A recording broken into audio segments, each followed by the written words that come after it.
আসসালামু আলাইকুম প্রিয় শিক্ষার্থীরা। এই ভিডিওতে আমি তোমাদের একটা সৃজনশীল প্রশ্ন করাই দেবো। এই প্রশ্নটি আইসিটি বইয়ের ৩য় অধ্যায় ২য় অংশ ডিজিটাল ডিভাইসের অন্তর্ভুক্ত, মানে লজিক গেট থেকে আসছে।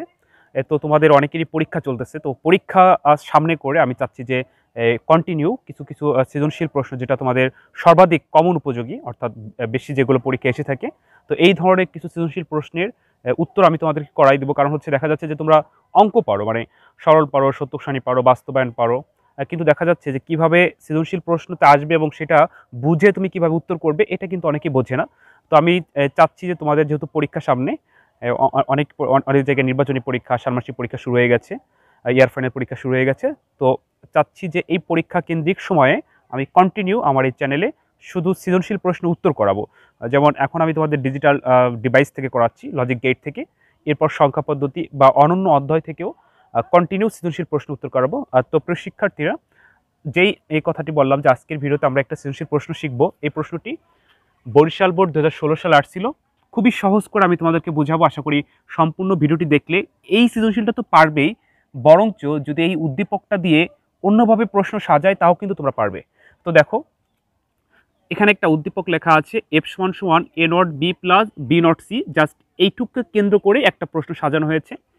কতে বলছে লজিক গেট কি, খতে বলছে এক্স অর সকল মৌলিক গেটের সমন্বিত লজিক গেট ব্যাখ্যা করে। আমি সবগুলো প্রশ্ন করাই দেবো। তো প্রথমে ক যেহেতু থিওরি, এটা আমি বলে রাখি, এই তিনটা আমি তোমাদের বোর্ডে এখনই করাই দেবো। তো লজিক গেটকে আমি জাস্ট সহজ করে, মানে সুন্দর করে বলতেছি, তুমি জাস্ট তোমরা নোট করে রাখতে পারো, নোট না করলেও মনোযোগ দিয়ে শুনলে পারবে লজিক গেট কি।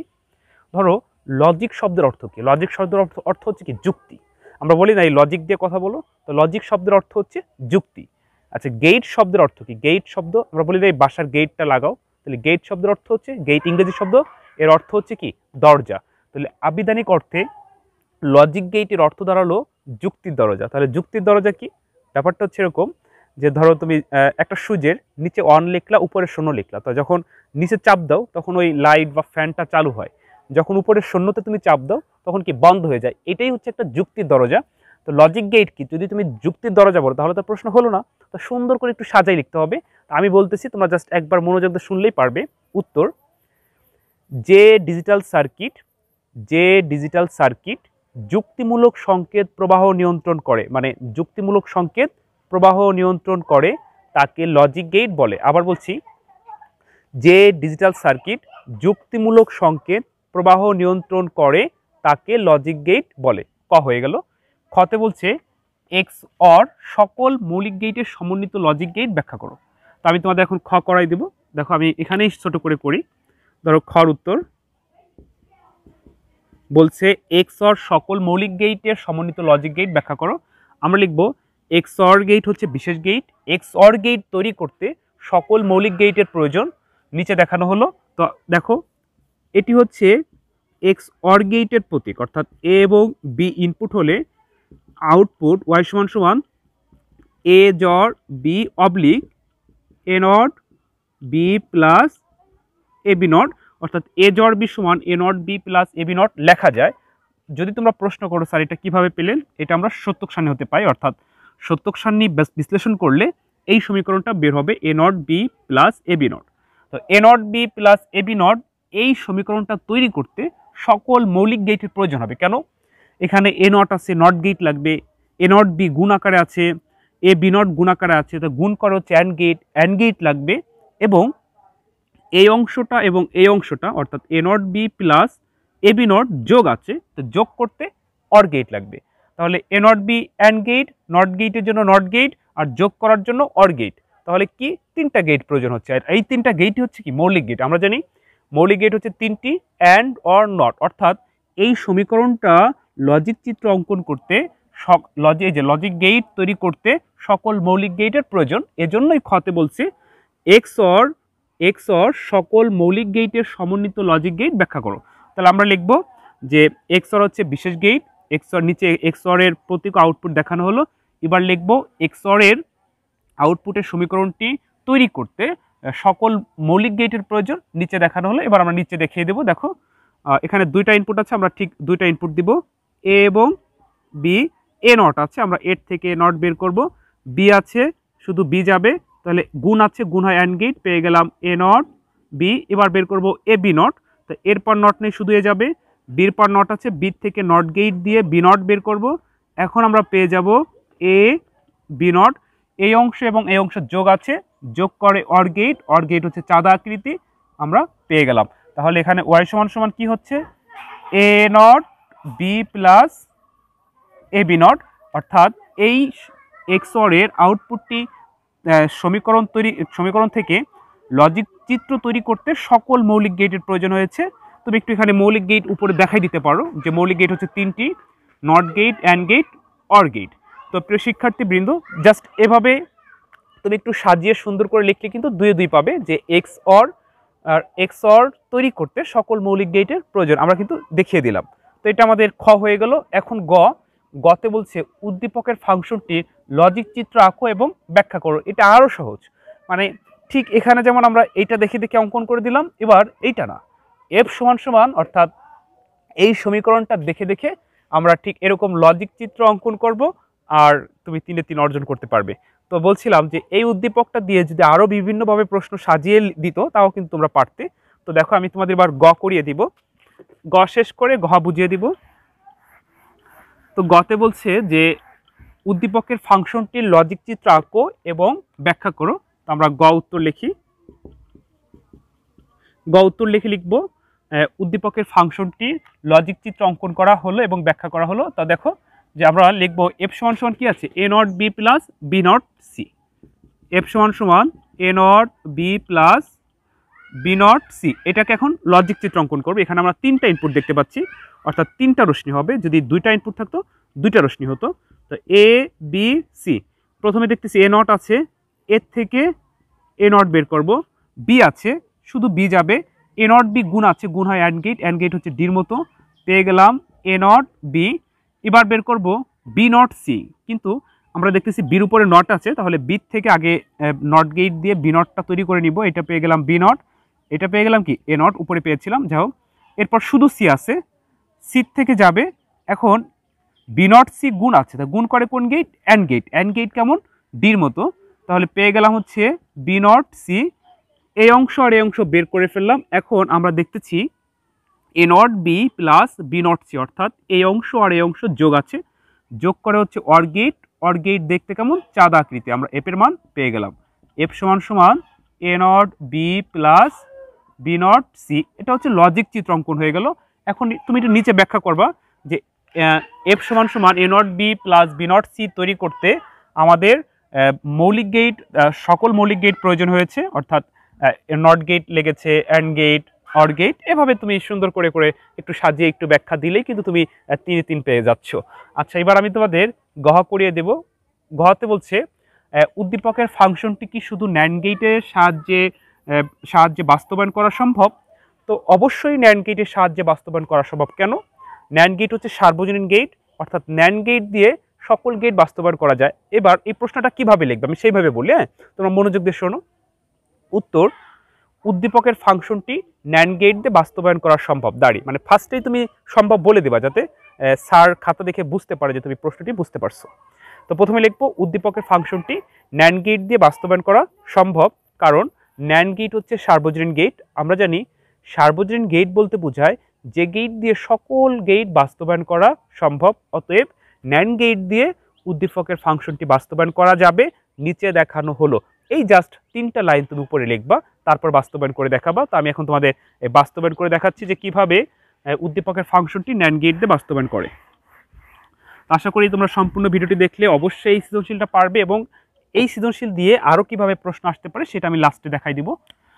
অর্থাৎ অনেক সময় দেখা যাচ্ছে হুবাহু আসবে না, একটু চেঞ্জ করে দেবে। তো কীভাবে চেঞ্জ করে দিতে পারে এটা আমি শেষে দেখাচ্ছি। ঘটা আগে করাই, দেখো গহ উত্তর লিখবা, ওই যে সেই 3টা লাইন লিখে তারপরে আমি শুধু বাস্তবায়নটা দেখা দিচ্ছি। আমি যে 3টা লাইন বলছিলাম সেই 3টা লাইন তোমরা একটু উপরে লিখবা যে উদ্দীপকের ফাংশনটি ন্যান্ড গেট দিয়ে বাস্তবায়ন করা সম্ভব, কারণ ন্যান্ড গেট হচ্ছে সার্বজনীন গেট। আমরা জানি সার্বজনীন গেট বলতে বোঝায় যে গেট দিয়ে সকল গেট বাস্তবায়ন করা যায়।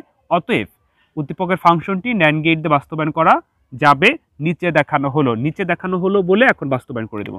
তো দেখো এফ সমান সমান কি আছে, A not B plus B not C. Nand gate দিয়ে বাস্তবায়ন করব। তো বাস্তবায়নের ক্ষেত্রে তোমাদের 2টি কথা মনে রাখতে হবে, সেটি হচ্ছে যে গেট দিয়ে বাস্তবায়ন করতে বলবে সেই গেট ব্যতীত কোনো গেট ব্যবহার করতে পারবে না, 1 নম্বর কথা। 2 নম্বর কথা হচ্ছে ন্যান্ড গেট কি পারে, ন্যান্ড গেট হচ্ছে গুণ পারে অর্থাৎ যোগ পারে না। তো তোমাকে যেই সমীকরণটা বাস্তবায়ন করতে বলবে সেই সমীকরণে কোথাও যদি যোগ থাকে তাহলে সেইটাকে সরলীকরণের মাধ্যমে গুণে আনতে হবে, তাহলে কিন্তু ন্যান্ড গেট দিয়ে সম্ভব, তাছাড়া কিন্তু ন্যান্ড গেট পারবে না। তো বলছি ন্যান্ড গেট দিয়ে বাস্তবায়ন, এই সমীকরণটা আমরা শুধু ন্যান্ড গেট দিয়ে তৈরি করব, এখানে যতগুলো গেট ব্যবহার করব সবগুলো ন্যান্ড গেট হবে, ন্যান্ড গেট ছাড়া কোনো গেট হবে না, 1 নম্বর কথা। আর একটা হচ্ছে ন্যান্ড গেট হচ্ছে গুণ পারে, তো আমরা দেখতেছি এই সমীকরণে গুণ আছে, যোগ আছে, গুণ আছে, অর্থাৎ এই যোগটা ন্যান্ড গেট পারবে না, তো এই যোগটাকে আমরা এখন গুণে আনবো। তো দেখো কিভাবে, A not B plus B not C, উপরে 2টা হোল নট, কয়টা হোল নট, 2টা। আচ্ছা এবার তোমাদের প্রশ্ন হলো স্যার 2টা কেন দিলেন? আমরা জানি সহায়ক উপপাদ্য নিয়মে 2টা মানে কি, একটাও না, 2টা মানে একটাও না, এই কারণে 2টা দিতে পারছি। এখন আমরা এই যোগের উপরে হোল নটটা ভেঙে ফেলবো, তাহলে কি হয় দেখো, A not B into B not C whole not, আর উপরে সবার একটা হোল নট, মানে এইটা আমরা ভেঙে দিলাম, ভেঙে দেওয়ার সাথে যোগের জায়গায় কি হলো, গুণ। তোমরা এবার প্রশ্ন করতে পারো স্যার যোগের জায়গায় গুণ কেন আসলো ভাঙলে? আমরা জানি ডি মর্গানের নিয়ম অনুযায়ী এ প্লাস বি হোল নট, অর্থাৎ হোল নট ভাঙলে চিহ্নের পরিবর্তন হয়, যোগ থাকলে গুণ হয়, গুণ থাকলে যোগ হয়। যেমন গুণেরটা কেমন, এ বি হোল নট সমান সমান হচ্ছে A not plus B not, এটা হচ্ছে ডি মর্গানের উপপাদ্য, আর উপরেরটা হচ্ছে কি সহায়ক উপপাদ্য। তো এইখানে আমরা ডি মর্গান এবং সহায়ক উপপাদ্য সরলটি ব্যবহার করলাম। তো তোমরা এখন বোর্ডে লক্ষ্য করো, এখানে গুণ গুণ গুণ অর্থাৎ গুণে রূপান্তর করতে পারছি, এখন কিন্তু ন্যান্ড গেট দিয়ে সম্ভব, তাই আমরা এখন ন্যান্ড গেট দিয়ে বাস্তবায়ন করি। এখানে আমরা দেখতেছি 3টা ইনপুট, আমরা ঠিক 3টা রশ্মি নিব, এ বি সি। তো আমরা দেখতেছি এ নট আছে, তোমরা কিন্তু এর থেকে এ নট বের করলে কিন্তু এ নট পাওয়া যাবে নট গেট দিয়ে, কিন্তু তাতে কিন্তু বাস্তবায়ন হবে না। কেন বাস্তবায়ন হবে না? বাস্তবায়নের নিয়ম হচ্ছে যেই গেট দিয়ে বাস্তবায়ন করতে বলবে সেই গেট ব্যতীত কোনো গেট ব্যবহার করা যাবে না। অতএব ন্যান্ড গেট দিয়ে বাস্তবায়ন করতে বলছে, আমরা এ নট বের করব ন্যান্ড গেট দিয়ে। তো ন্যান্ড গেট কেমন, অ্যান্ড গেটের মতো, অর্থাৎ ডির মতো সামনে নট চিহ্ন, পেয়ে গেলাম এ নট। এরপর দেখতেছি বি আছে, শুধু বি যাবে, তো এ নট বি আবার হোল নট, তাহলে আমরা আবার ন্যান্ড গেট করব। এখন পেয়ে গেলাম এ নট বি হোল নট, এই পাশের অংশ পেয়ে গেছে, এখন আমরা এই পাশের অংশটা বের করব। এখানে দেখতেছি বি নট আছে, আবার আমরা বি থেকে ন্যান্ড গেট দিয়েই নট বের করব, পেয়ে গেলাম বি নট। আচ্ছা এরপর সি আছে, আমরা সি থেকে নিব, ন্যান্ড গেট দিব, পেয়ে গেলাম B not C whole not. এখন এই অংশ আর এই অংশ গুণ আছে, তো গুণ হয় কোন গেট, গুণ হয়ে হলো অ্যান্ড গেট, আর সামনে হোল নট আছে, তাহলে নট ন্যান্ড গেট। তো এটাকে আমরা আবার ন্যান্ড গেট করব। তো ন্যান্ড গেট যদি করি তাহলে এবার এফ সমান সমান আমরা মানটি পেয়ে যাচ্ছি A not B whole not into B not C whole not, আর এটার জন্য সবার উপরে হোল নট। আর তো প্রিয় শিক্ষার্থী দেখো আমাদের এখানে যা আছে এখানেও কিন্তু সেটা মিলে গেছে, জাস্ট এইটুকু করলে তুমি 4-এ 4 পাবা। এরপর যদি তুমি চাও যে এইটুকে সরল করে এই লাইনটা সমান বানাবার, তাও কিন্তু তুমি পারবে। আমি দেখা দিচ্ছি, দেখো সমান সমান ওই যে বলছিলাম হোল নট ভাঙলে গুণের জায়গায় কি হয়, যোগ হয়, যোগের জায়গায় কি হয়, গুণ। তো এই মুহূর্তে গুণ আছে, তো ভাঙলে কি হচ্ছে, ভাঙলে হচ্ছে এ নট বি, 2টা হোল নট, 2টা কেন আসলে, একটা ভেঙে দিলাম, একটা তো ছিলই, আর একটা সে দাঁড়ালো, আর ভাঙলে গুণের জায়গায় যোগ আসলো। আবার কি হলো, বি নট সি, 2টা হোল নট। তো আমরা জানি 2টা মানে কি একটাও না, তাহলে 2টা মানে কি একটাও না, তাহলে অবশেষে কি দাঁড়ালো, A not B plus B not C. দেখো এইখানে যা আছে এখানে এফ সমান সমান কি তাই আছে, অর্থাৎ উদ্দীপকের ফাংশনটি শুধুমাত্র ন্যান্ড গেটের সাহায্যে বাস্তবায়ন করা সম্ভব। এখানে দেখো 1 2 3 4 5টা গেট ব্যবহৃত হয়েছে, 5টাই কিন্তু ন্যান্ড গেট। ন্যান্ড গেট ছাড়া আমরা অন্য কোনো গেট ব্যবহার করি নেই। তো প্রিয় শিক্ষার্থী আশা করি তোমরা বুঝতে পারছো। এরপর যদি সমস্যা অবশ্যই কমেন্ট করে জানাবে। আর এখন আমি তোমাদেরকে এখানে একটু বোঝাবো যে কীভাবে এটা ঘোরায় প্রশ্ন করতে পারে। যেমন এখানে বলছে উদ্দীপকের ফাংশনটির লজিক চিত্র আঁকো। ঢাকা, এটা বরিশাল বোর্ড 2016 সালে আসছে, ঢাকা বোর্ড 2016 সালে আসছিল এই ঠিক সেম প্রশ্নটাই। এখানে বলছিল উদ্দীপকের ফাংশনটির সত্যক সারণী করো, অর্থাৎ লজিক চিত্র বলে না, সত্যক সারণী বলছিল। তো তোমরা যারা সত্যক সারণী পারো তোমরা তাহলে কিন্তু অবশ্যই গ পারতে। আর খ প্রশ্নটা ঘুরাই দিছিল। আচ্ছা আবার এইখানে কি বলতে পারে দেখো, উদ্দীপকের ফাংশনটি কি শুধু ন্যান্ড গেটের সাহায্যে বাস্তবায়ন করা সম্ভব? দেখা যাচ্ছে যে প্রশ্ন ঘুরায় আসলো উদ্দীপকের ফাংশনটি কি শুধু নর গেট দিয়ে বাস্তবায়ন করা সম্ভব? অতএব তোমরা যারা বাস্তবায়ন পারো বা বাস্তবায়নে ক্লাস করছো তাহলে কিন্তু দেখা যাচ্ছে যে ন্যান্ড গেট দিয়ে বলুক আর নর গেট দিয়ে বলুক তোমরা কিন্তু পারবে, কারণ ন্যান্ড আর নর ছাড়া কখনো বাস্তবায়ন আসবে না। আরেকটি হচ্ছে মৌলিক গেট দিয়ে বাস্তবায়ন, সেটি হচ্ছে মৌলিক গেট দিয়ে লজিক চিত্র অঙ্কন, এটা সবাই পারবে কম বেশি, সমস্যা নাই। তো এই এই প্রশ্নটাকে এইভাবে কিন্তু ঘুরে আসতে পারে। তো যেভাবেই আসুক, তোমরা যদি আইসিটি এই বিষয় সম্পর্কে ধারণা থাকে, অর্থাৎ কীভাবে প্রশ্ন লিখতে হয়, তাহলে কিন্তু অবশ্যই পারবে। তো আবারও বলছি, আমার এই চ্যানেল এখন থেকে কন্টিনিউ এই সৃজনশীল প্রশ্নের ভিডিও আপলোড করা হবে, কারণ তোমাদের যেহেতু পরীক্ষা চলতেছে। তো প্রিয় শিক্ষার্থীবৃন্দ, ভালো থেকো। আর তোমাদের যদি কোনো সমস্যা থাকে, কোনো সৃজনশীলে বা কোনো দাগ নাম্বারে কোনোটা বোঝো না, অবশ্যই আমাকে কমেন্ট করে জানাবে। আমি যথাসাধ্য চেষ্টা করবো তোমাদেরকে বোঝানোর জন্য। তো ভালো থেকো। অন্য কোনো দিন অন্য কোনো ভিডিওতে আবার দেখা হবে। আসসালামু আলাইকুম।